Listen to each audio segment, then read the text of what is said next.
Bismillahirrahmanirrahim. Assalamualaikum warahmatullahi wabarakatuh. Waalaikumsalam warahmatullahi wabarakatuh. Bismillah, alhamdulillah, la hawla wa la quwwata illa billah. Asyhadu an la ilaha illallah wahdahu la syarika lah, wa asyhadu anna Muhammadan abduhu wa rasuluh. Allahumma shalli ala Muhammad wa ala alihi wa ashabihi ajma'in, amma ba'd. Yang saya hormati Ustaz Hilal Al-Baqi Bahalwan Nisuk, selaku untuk saat ini selaku pimpinan cabang Al-Irsyad Al-Islamiyah Surabaya, Ustaz, dan asatidz yang insyaallah dimuliakan Allah Subhanahu wa Ta'ala. Pertama, marilah senantiasa kita aturkan syukur kita kepada Allah Subhanahu wa Ta'ala atas segala nikmat yang sudah Allah berikan kepada kita. Alhamdulillah, atas nikmatnya kita masih diberikan kesehatan, kesempatan, sehingga pada siang hari ini kita masih bisa berkumpul bersama di sini dalam acara upgrading yang temanya tentang manajemen keorganisasian, dan nanti juga akan disampaikan tentang keal-irsyadan. Mudah-mudahan dari acara ini Allah meridhoi kepada kita dan memberikan manfaat kepada kita semuanya. Salawat dan salam senantiasa kita haturkan kepada Nabi Muhammad SAW, kepada para keluarganya, sahabat-sahabatnya, dan juga kepada para pengikut-pengikutnya. Asatidz pemuda Al-Irsyad yang dimuliakan Allah Subhanahu wa Ta'ala, sebelum ke acara inti, izinkan saya selaku pembawa acara sekaligus moderator menyampaikan profil dari Ustaz Hilal Al-Baqi Bahalwan Nisuk, yang dimana yang pertama untuk pendidikannya beliau SD Jatibarang 01 Brebes, SMP-nya di SMP 2 Jatibarang Brebes, SMA-nya di SMA 1 Adiwarna Tegal. Untuk kuliahnya beliau kuliah di UIN Sunan Ampel Surabaya, kemudian melanjutkan S2 mulai tahun 2018 sudah di UIN Sunan Ampel Surabaya. Ini sungguh luar biasa sekali. Umurnya masih muda ya, sudah di sini saya lihat ya. Kelahiran 96 Ustaz. Kelahiran 96, tapi untuk sekolahnya luar biasa, sudah S2. Ini tidak sedikit yang bisa seperti itu. Untuk pengalaman organisasi, beliau di tahun 2016 sampai 2017 itu di Himpunan Mahasiswa Islam HMI Surabaya. Ya. Yang kedua, di tahun 2018 sampai 2019 juga masih di HMI, ya, HMI cabang Surabaya. Yang terakhir di 2020 beliau diamanati menjadi pimpinan cabang Al-Irsyad Al-Islamiyah Surabaya. Ini merupakan prestasi yang luar biasa di umur yang kurang lebih 96, sekarang 25 ya. 25 di umur yang masih muda itu sudah menjadi pimpinan cabang Al-Irsyad Al-Islamiyah di Surabaya. Ini sungguh prestasi yang luar biasa. Selanjutnya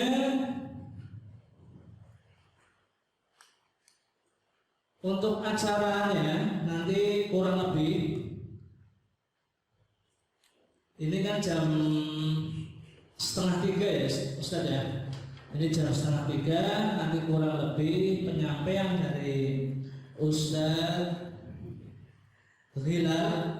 Nanti ada 2 materi yang akan disampaikan oleh Ustaz Hilal, kurang lebih sampai jam 2:30, jam 3:30 atau jam 4 ya Ustaz ya. Maksimal jam 4, maksimal jam 4 Insya Allah sudah selesai.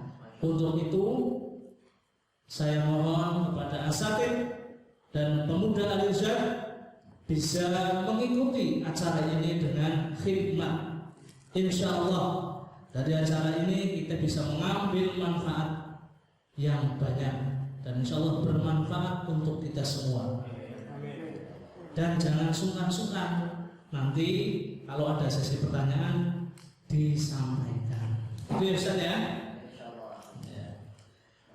Untuk yang pertama, demi kelancaran acara pada siang hari ini, marilah kita buka acara pada siang hari ini dengan bacaan basmalah bersama-sama. Bismillahirrahmanirrahim. Yang kedua, sebelum ke acara inti, yaitu sambutan dari ketua pemuda Al-Irsyad kita ya, yang akan disampaikan oleh Mas Kamal ya, waktu dan tempat kami persilakan. Monggo Mas Kamal.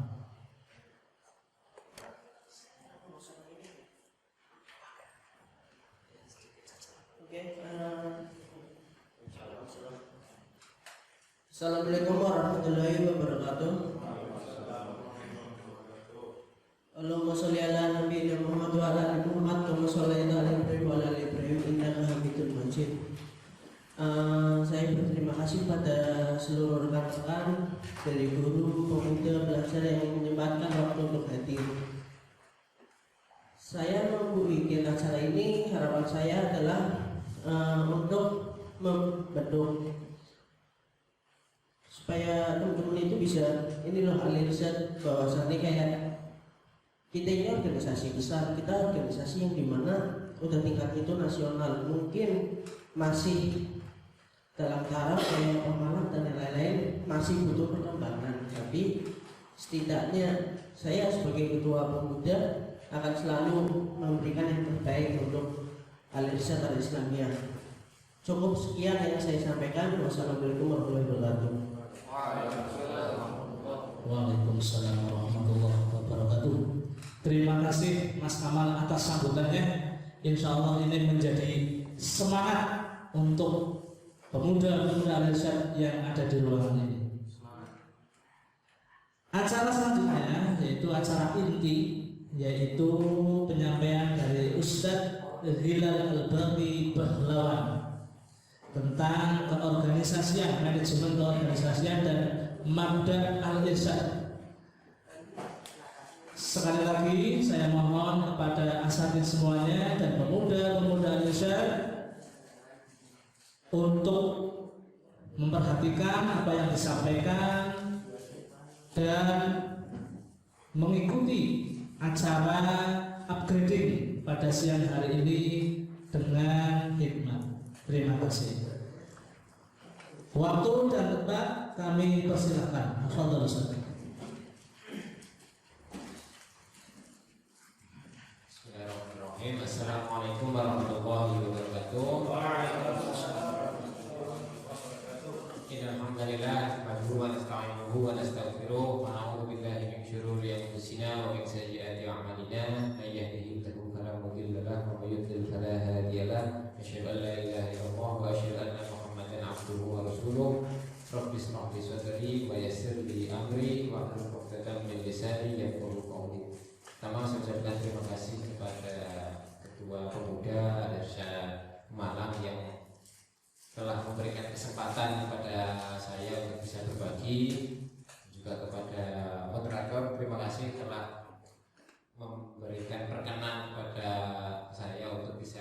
Bismillahirrahmanirrahim. Mudah-mudahan kita semua berada di sini atas dasar niat tulus ikhlas. Yang pertama kita perlu ucapkan syukur alhamdulillah karena kehadiran kita di sini hari ini dan detik ini bukan karena kemampuan kita, tapi karena kehendak dari Allah Subhanahu wa taala. Maka karena ini adalah kehendak dari Allah Subhanahu wa taala, jika kita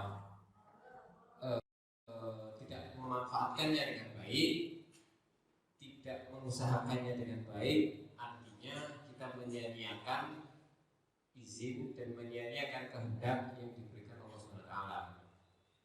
Karena kita semua berada di sini berarti Allah berkehendak bahwa kita semua ada di sini untuk bersilaturahmi dan sama-sama untuk menimba ilmu sebanyak-banyaknya.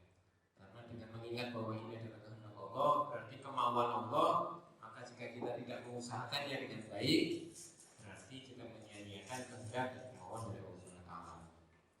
Mudah-mudahan pada hari ini kita bisa berdiskusi ya, mungkin bisa berdiskusi karena kalau monolog itu akhirnya yang pinter bisa jadi cuma satu orang. Kalau dialog itu kan ada diskusi, ada timbal balik, ada dialektika, tidak jadi taklid ya. Mungkin Ustaz Mansur Kediri sudah banyak berbicara tentang taklid, bagaimana Ustaz mengusahakan supaya kita jangan jadi taklid, artinya tidak jadi hanya pendengar saja dan hanya mengikuti apa kata orang.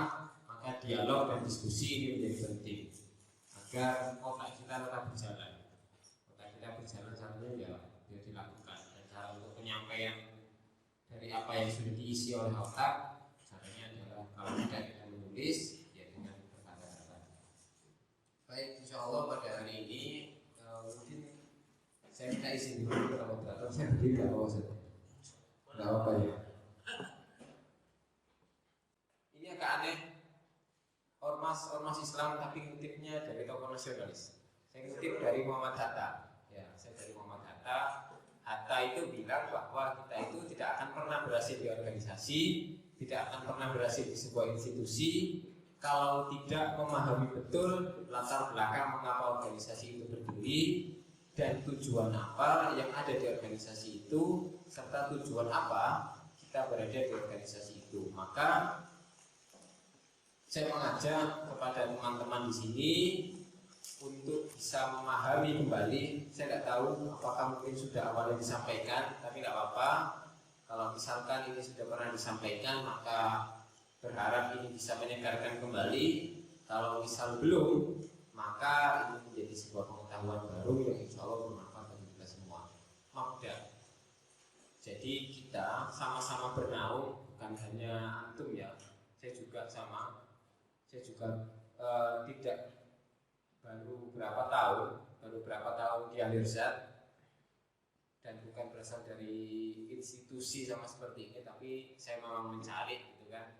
Saya memang tahu ya, tahu apa itu Al-Irsad, tapi belum kenal. Maka saya tahu berapa 2017, 2018 mencoba berkenalan dengan Al-Irsad, dan hal pertama yang ingin saya ketahui adalah tujuan, nilai-nilai apa yang dibangun di Al-Irsad. Karena saya berpegang dari perkataannya Hatta itu, dari Dr. Andes Muhammad Hatta, saya harus tahu tujuannya dulu untuk bisa sukses. Nilai-nilai apa yang dibangun, dan kita nilai-nilainya tertuang dalam apa yang disebut dengan Mabadi. Ada 8. Mungkin saya tanya, sudah pernah dengar ini sebelumnya? Ada 8 Mabda yang ada di Al-Irsad. Nilai-nilai pegangan apa sehingga kita ini berada di garis berada tepat di on the right track yang benar. Kita tidak melenceng. Nah, yang pertama, kita berada di sebuah ormas Islam, sumber hukumnya tetap Al-Quran dan As-Sunnah. Kita tidak sangat menghormati mazhab Imam 4 mazhab, tapi kita tidak bermazhab. Artinya kita melihat bahwa bahwa dengan pertimbangan Al-Quran dan hadis, jika sesuai dengan Al-Quran dan hadis, maka itulah yang kita jalankan. Mirip-mirip seperti Muhammadiyah, Al-Quran dan hadis. Yang kedua adalah akidah. Nah, saya hanya ucapkan ini, saya hanya sampaikan beberapa, karena ini di zaman sekarang mungkin zaman berdirinya Al-Irsyad ini asing, tapi ketika sekarang sudah banyak perbincangan tentang keislaman, apalagi ketika Nahdlatul Ulama melontarkan Islam Nusantara, Muhammadiyah melontarkan Islam berkemajuan. Nah, perbincangan apalagi sekarang di YouTube banyak pembahasan mengenai agama, maka ini sebenarnya sudah tidak asing lagi bahwa akidah kita sesuai dengan Al-Quran dan hadis. Kita tidak melakukan praktek-praktek TBC, kalau bahasa tahayul, bid'ah dan khurafat. Kita sama sekali tidak percaya dengan kekuatan-kekuatan magis yang dapat membantu kita.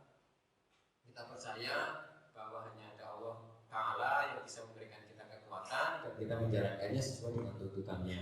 Kita tidak melakukan praktek-praktek syirik, tidak melakukan praktek-praktek khurafat. Waduh, ini kayaknya misal kalau mataharinya turun, ini berarti mungkin waktunya kita untuk cari duit gitu kan. Entah apa hubungannya matahari turun dengan cari duit, itu tidak ada hubungannya, entah perumpamaan apapun itu. Nah, kita bertindak secara rasional dengan keimanan kita yang kuat kepada Allah Ta'ala dan Nabi Muhammad SAW. Ibadah kita sesuai dengan tuntutan, sesuai dengan tuntunan. Jika tidak ada tuntunannya, tidak ada di dalam Al-Quran dan hadis, maka kita tidak melakukannya. Ada golongan yang namanya ingkarus sunnah, percaya Al-Quran tapi tidak percaya sunnah, tidak percaya hadis, itu ada. Maka sholatnya cuma 2 kali atau 3 kali, karena di Al-Quran tidak menyebutkan 5 waktu, tapi yang menyebutkan 5 waktu ada di hadis Nabi. Mereka tidak melakukan itu. Yang keempat adalah akhlak, harus akhlakul karimah. Terus ada kesetaraan, al-musawa. Ini yang gencar bahwa ketakwaan adalah yang membedakan muslim satu dengan muslim yang lain adalah soal ketakwaan. Tidak ada ceritanya orang Arab itu lebih tinggi dan lebih mulia dibandingkan orang lain.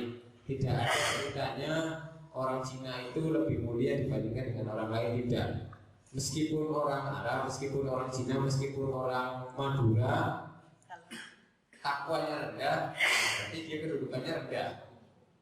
Maka tidak ada ini memiliki garis keturunan darah biru, maka dia lebih mulia, tidak. Di Al-Irsyad tidak membeda-bedakan antar darah keturunan, suku, ras, apapun.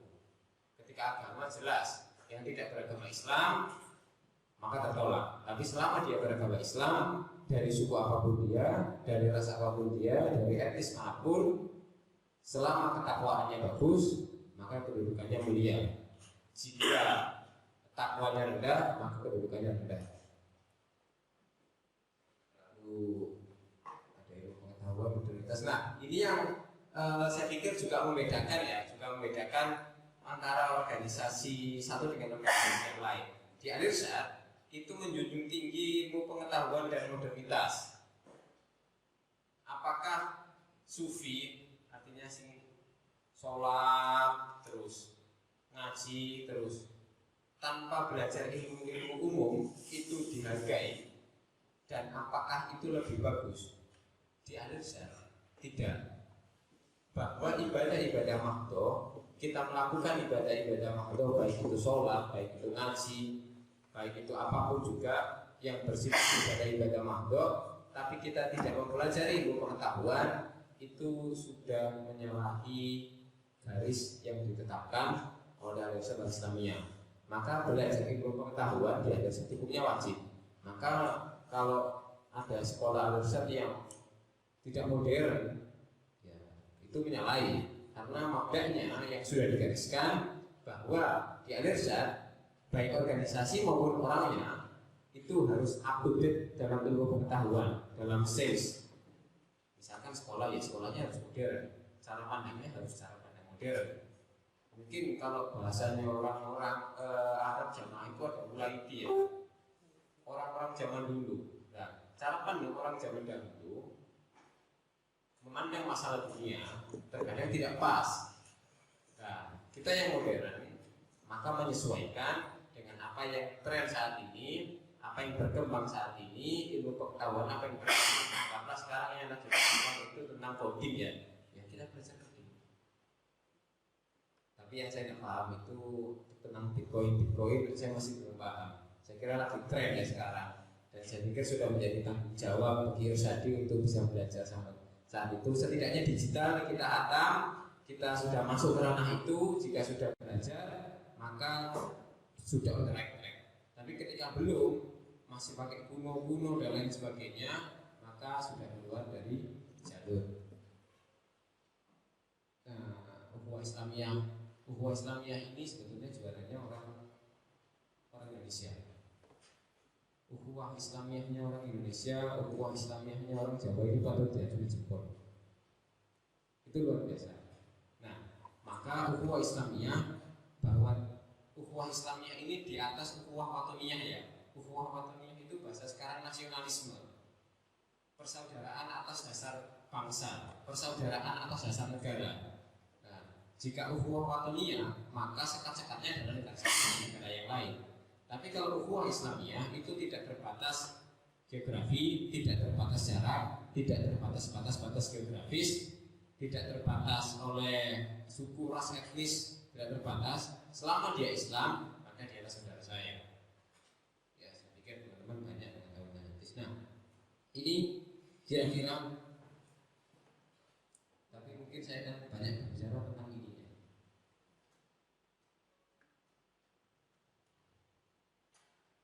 Mas Kamal, ini pemuda dan Pemalang periode ini aktif sejak tahun berapa?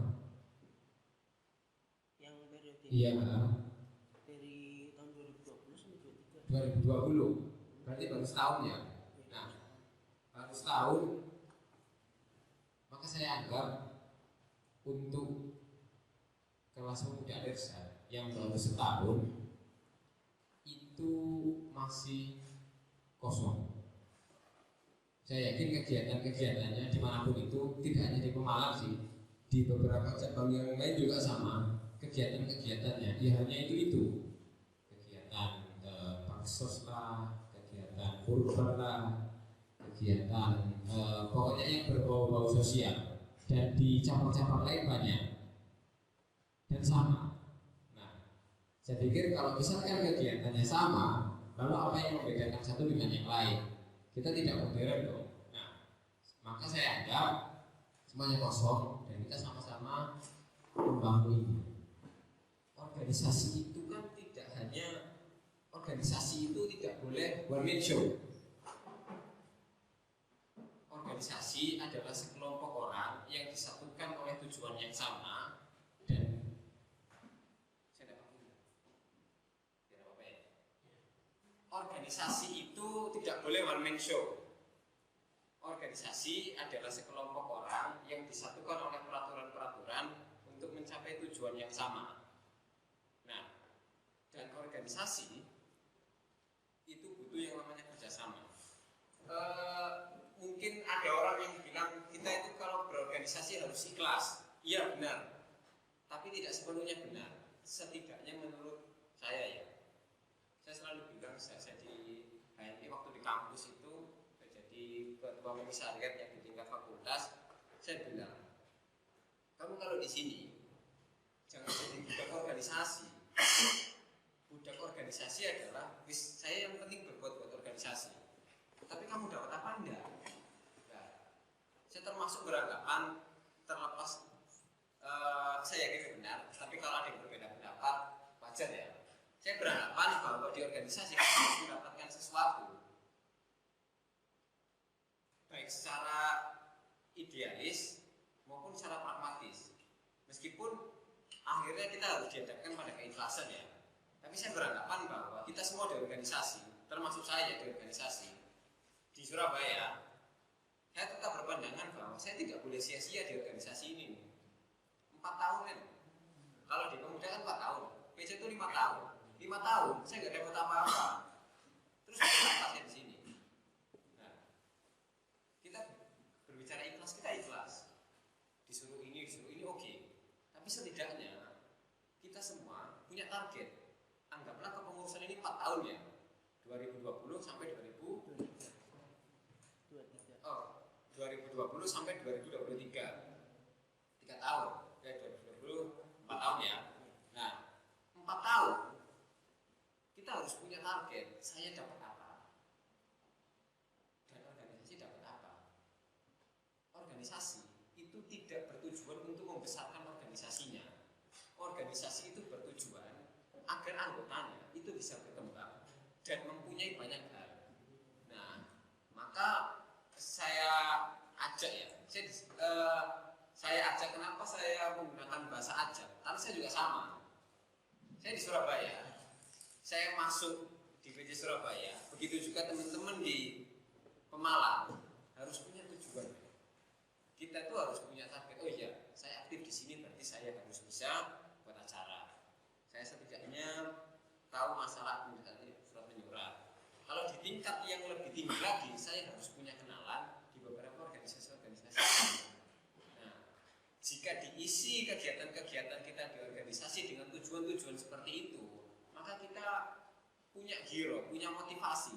Ketika kita malas, kita oh iya, bukankah saya aktif di sini itu supaya dapat ini. Saya itu waktu sebelum organisasi tidak bisa bikin acara, tapi ternyata setelah saya ikut organisasi saya bisa bikin acara. Jadi ketika nanti saya dihadapkan misal di suatu kampung disuruh membuat acara, saya kepingin membuat acara, saya sudah bisa, saya tahu caranya, yang baik bisa saya, aku aja bisa. Masalah surat menyurat, waktu KKN, teman-teman semua yang S1 pasti pernah KKN, dalam hal persuratan itu pasti ada. Pengen kontak dengan kelurahan lah, pengen kontak dengan dinas lah. Bagi yang sebelumnya tidak pernah menyentuh persuratan, bingung. Tapi ketika sudah biasa di organisasi bikin surat, saya bagian bikin surat. Nah, maka harapannya meskipun kita berada dalam lingkup organisasi, tapi tentukanlah bahwa kita itu harus mendapatkan apa itu setidaknya ya. Itu yang saya yakini. Nah, tapi berbeda lagi ketika kita dihadapkan pada kerja-kerja organisasi. Kerja-kerja organisasi ya seperti ini. Ada bagiannya masing-masing. Kita bekerja sama untuk mencapai tujuan yang sama. Dan di organisasi itu tidak hanya, saya mengutip dari Anies Baswedan. Anies Baswedan itu mengatakan di dalam organisasi, negara, birokrasi ataupun itu harus punya 2 kemampuan. Pertama adalah leadership, dan yang kedua adalah followership.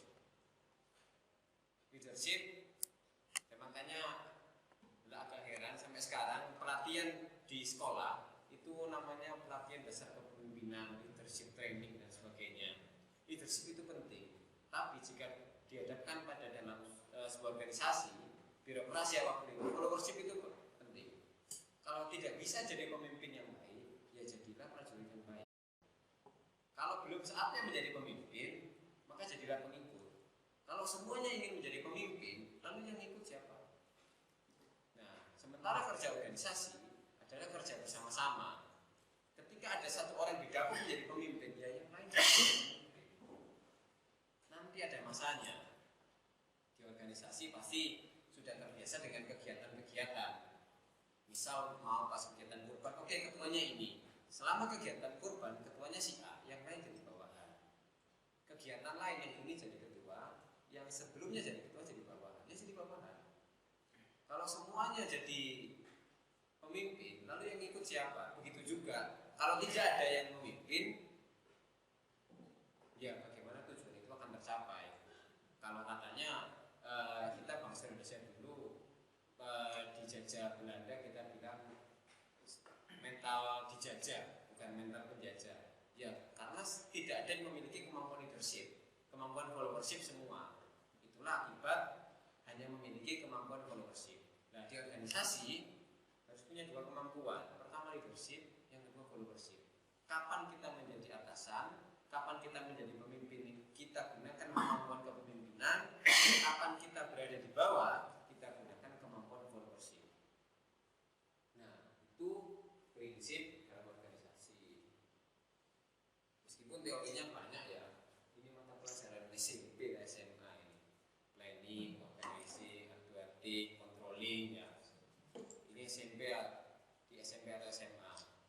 Tapi ya sebagaimana pelajaran kita SMP dulu, sekarang ya juga masih lupa, bahkan tidak dilakukan sama sekali. Teman-teman yang guru, saya juga pernah jadi guru, saya setahunan ngajar di SD Muhammadiyah 20 Surabaya, dan saya waktu ngajar ini materiku dulu gitu kan ya, tapi sampai sekarang aku belum paham dan aku ngajar sekarang.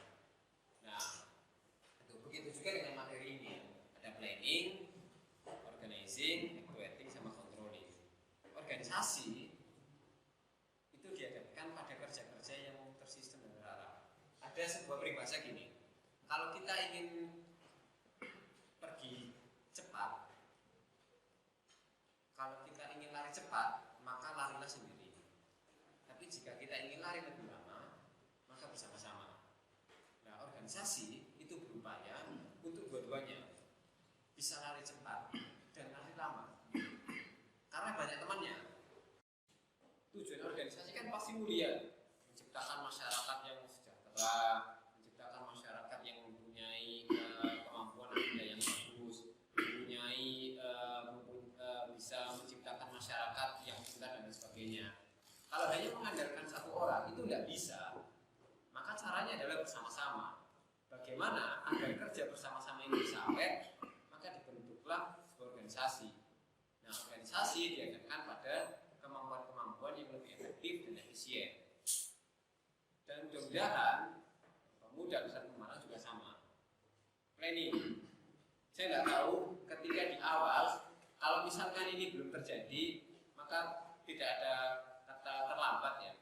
Planning. Kira-kira sudah di planning belum sampai 2023 itu mau ngapain? Atau program kerja 1 tahun? Ada itu yang namanya rapat tahunan. Nah, ada yang namanya program jangka pendek, ada program jangka panjang. Nah, di organisasi mesti dilakukan pada kerja-kerja yang sistematis. Planningnya gimana sih? Setelah planning, kita organizing, pembagian tugas, pendelegasian. Oh ya, kamu bagian ini, bagian ini. Kalau semuanya kepingin sambutan, lalu yang bagian dokumentasi siapa? Nah, maksudnya, nggak ada yang bagian dokumentasi. Kalau acara tidak ada yang dokumentasi, lalu kita mau menunjukkan orang bagaimana? Kalau semuanya dokumentasi, karena kepingin bisa dapat gambar bagus lah, kepingin bisa dipandu, oh iya dia yang bagian potret-potret, yang jadi moderator siapa? Semuanya pengen tampil jadi moderator dan menjadi bagian dokumentasi. Terus yang menyiapkan perlengkapan siapa? Yang menyiapkan konsumsi siapa? Makanya Anies Baswedan itu dan beberapa Anies Baswedan, Khofifah, Ridwan Kamil dan sebagainya itu ketika posting bersama dengan petugas kebersihan, mereka sering mengatakan bahwa kalau tidak ada bapak-bapak ini dan semuanya bekerja di kantor, lalu jalan-jalan ini kotor. Maka kerja-kerja bersama itu menjadi penting. Tidak ada namanya bagian konsumsi yang lebih rendah dibandingkan dengan moderator, tidak ada. Nah, tapi kesadaran itu yang menjadi kurang. Kesadaran kita, pikiran kita adalah yang bagian tampil di depan itu pasti lebih baik dibandingkan dengan yang tampil di belakang. Nah, kerja organisasi nggak seperti itu. Tinggal hanya mindset sih. Itu hanya soal kita bermindset bahwa oh ya saya bagian konsumsi, oke, gitu kan. Saya yang bagian dokumentasi, saya yang bagian perlengkapan. Ketika dapat bagian perlengkapan, ya bagian perlengkapan. Saya pernah semuanya gitu kan di administrasi. Di sini si bagian absensi saya gitu kan. Manfaatnya apa? Ya saya tahu cara bikin absensi. Jika nanti kegiatan suruh absensi, selesai. Kayak kemarin itu karena saya waktu dulu dan selalu berkaitan dengan administrasi di Alirsyad Surabaya. Kemarin pas waktu acara kongres 500 orang dan itu mudah. Karena sudah terbiasa dengan hal seperti itu. Dan di masyarakat pasti dihadapkan dengan kerja-kerja seperti itu. Apalagi kalau kita semua anggaplah menjadi pejabat semua ya, amin. Nah, ketika kita jadi pejabat di birokrasi, ya pasti akan dihadapkan dengan kegiatan-kegiatan seperti ini. Anggota DPR punya, ada yang namanya reses kan. Waktu reses itu waktu kunjungan DPR di masing-masing dapil. Itu mereka butuh absensi. Nah, yang bikin siapa? Staf-stafnya. Nah, kalau stafnya tidak terbiasa di organisasi, makanya kebanyakan staf anggota DPR itu rata-rata orang organisasi. Karena apa? Mereka terbiasa dengan biasa bikin acara. Ya, kalau anggota DPR dulu kan banyak ya, tapi stafnya itu pintar-pintar, tim suksesnya itu pintar-pintar. Nah, karena sudah terbiasa, mereka berhadapan dengan hal teknis. Kalau reses tidak ada konsumsinya gimana? Nah, seperti itu. Nah, setelah planning, maka organisasi pembagian tugas. Setelah pembagian tugas selesai, maka pelaksanaan. Nah, pelaksanaan ini yang harus punya kemampuan tersendiri. Punya banyak teman yang omong doang, punya banyak teman yang bagian konsep-konsep tok disuruh jalan yang mau, itu banyak. Kalau disuruh ngomong ya, kalau disuruh bagian konsep pinter, tapi coba suruh jalan, aduh saya sebentar ada urusan sini, disuruh jalan besok ya, besok kamu kesini ngasihkan surat ya, jam 8. Itu kalau nggak jam 10 di telepon nggak berangkat itu, karena itu kemampuan tersendiri dan itu harus dibiasakan. Nah, sebaik apapun planning, sebaik apapun pendelegasian tugas, tapi kalau tidak dilaksanakan, ya tidak akan bisa berjalan. Nah, selanjutnya dari kerja organisasi adalah controlling atau evaluasi. Ya, saya harap kegiatan seperti ini pun setelah selesai dievaluasi. Oh, apa yang kurang? Oh iya, pesertanya kurang. Berarti next saya harus tambah peserta lagi. Oh iya, materinya jelek. Oh iya, berarti ke depan harus ganti pemateri. Oh iya, kemarin konsumsinya itu ada yang kecut. Oh iya, berarti catering ini jangan dipakai lagi. Kan? Oh iya, tempatnya sumuk. Oh iya, berarti besok jangan pakai tempat ini lagi. Misalkan seperti itu. Nah, kerja-kerja evaluasi seperti itu adalah kerja-kerja organisasi. Jadi dari awal sampai akhir betul-betul tertata.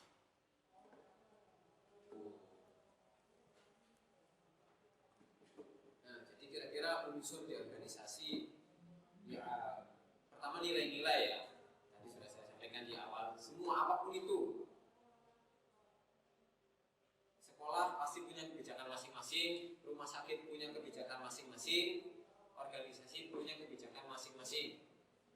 Jangankan organisasi, majelis taklim pun punya kebiasaannya masing-masing, punya kebijakannya masing-masing. Majelis taklim yang cerewet, ya kalau kita nggak cerewet nggak bisa ini, harus ikut cerewet. Majelis taklim yang lurus-lurus, ya kita harus lurus, nggak ikut lurus, kita nggak cocok, akhirnya kita keluar, tidak bisa sukses. Nah, setelah nilai-nilai, ada manusianya, yang ketiga adalah ada kegiatannya, ada program, yang keempat adalah pembagian tugas pendelegasian, yang kelima adalah peraturan. Nah, peraturan ini menjadi penting. Peraturan itu yang membuat organisasi itu lestari, tetap ada. Kalau yang tidak lestari, itu namanya komunitas. Komunitas memang sifatnya lebih fleksibel, mudah dijalankan. Orang pakai aturan, tidak ribet, tapi juga tidak lama. Karena jika ternyata ada hal yang berbeda, ya sudah, akhirnya tidak jalur. Tapi peraturan itu berupaya supaya kita di garis yang tepat. Ada buku namanya Good to Green, karyanya Jim Collins. Dia mengatakan organisasi itu ibarat sebuah bis, dan bis itu harus diisi dengan orang-orang yang tepat. Nah, bis ini ketika sudah diisi oleh orang-orang yang tepat dan orang-orang ini tahu kebijakan bis, maka bis itu akan menanggung, dia akan ikut.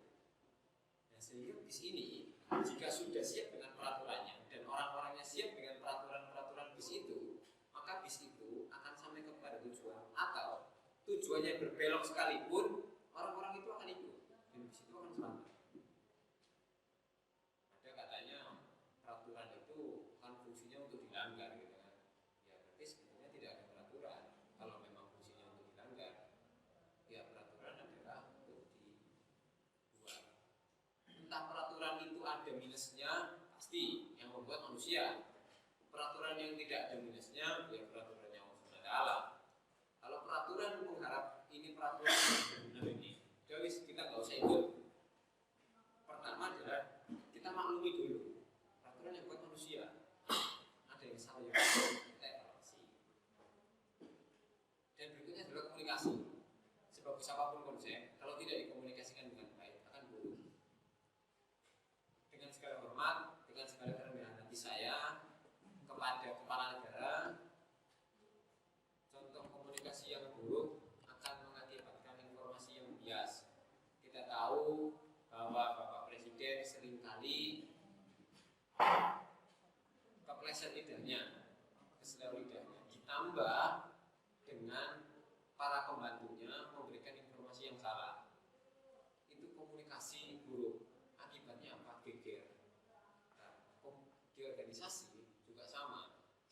apapun program, kalau tidak dapat terkomunikasikan dengan baik, ya miskomunikasi akan berujung pada mispersepsi, pemahaman yang salah. Mispersepsi akan berakibat pada mislead, perbedaan tujuan. Akhirnya kegiatannya amburadul. Karena komunikasi di awal itu tidak sama seperti komunikasi di akhir. Tahu game gitu ya, yang biasanya kalau pramuka mungkin teman-teman dan ibu di sini sering mengajari anak murid. Saya juga dulu gitu pas waktu ngajarin HW itu game ya, kalau bisik-bisik di sini sampai di sana nanti dengarnya apa. Nah, di organisasi informasi itu mesti terbuka supaya apa, informasi yang disampaikan di sini jangan sampai berbeda dengan informasi yang didapat di bagian eksekusi. Nah, komunikasi ini menjadi penting, terutama bagi pimpinan. Pimpinan tidak boleh salah memberikan instruksi, tidak boleh miss dalam menyampaikan instruksi. Meskipun pada akhirnya ketika ada sebuah kesalahan, kelegowoan itu menjadi hal yang penting karena kita manusia. Nah, yang membedakan organisasi dengan komunitas atau perkumpulan adalah administrasi. Organisasi yang baik adalah organisasi yang tata administrasinya rapi. Contoh, tidak ada absensi. Kegiatan ini tanpa absensi bisa berjalan, sangat bisa. Tidak ada hubungannya absensi dengan teman-teman datang di sini, dan tidak ada hubungannya dengan selesainya acara ini, tidak ada hubungannya. Tapi ada hubungannya dengan evaluasi dan proyeksi. Kita bisa tahu yang datang di acara ini itu berapa. Kalau tanpa ada absensi, begitu evaluasi tidak langsung hari ini, anggaplah mungkin karena kesibukan ya. Oke, kita evaluasinya minggu depan. Kemarin yang datang berapa? Waduh, berapa? 10 kayaknya. Tidak deh, kayaknya lebih, 15. Ukurannya tidak jelas, maka harus ada absensi di situ. Absensi, oh ya absensi gitu. Evaluasinya anggaplah 1 tahun lagi. Kegiatan materi kemarin sampai ya. Waduh, kayaknya sih ada. Enggak sih, itu yang materi 3 bulan yang lalu. Bukannya si B ya.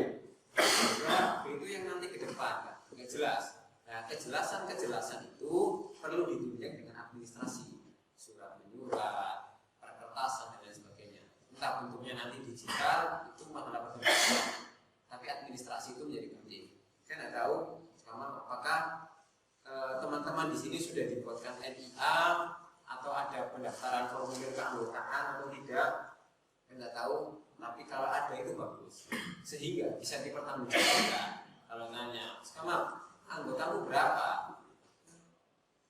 Anggotaku 20. Oh masa 20? 10? 20. Oh 10 ini loh Pak. Daftarnya ada namanya, ada alamatnya dan lain sebagainya. 20. Bisa dipertanggungjawabkan. Nah, administrasi itu menjadi penting. Termasuk nota-nota ya ini. Notanya ada atau enggak. Nah, kalau ada notanya itu bagus. Oh acara kemarin itu budgetnya sekian. Buktinya ini. Nah, kemahalan itu kayaknya. Oke, besok dikurangi. Kita bisa budget acara kemahalan ataupun minim dana, ya jadi catatan-catatan administrasi itu. Nah, harapannya tidak hanya kegiatan, tapi setiap rapat-rapat juga ada administrasi. Notulensi itu menjadi penting. Karena kalau nanti ditanyakan hasil rapat kemarin apa, gigi. Kemarin nggak bahas kita.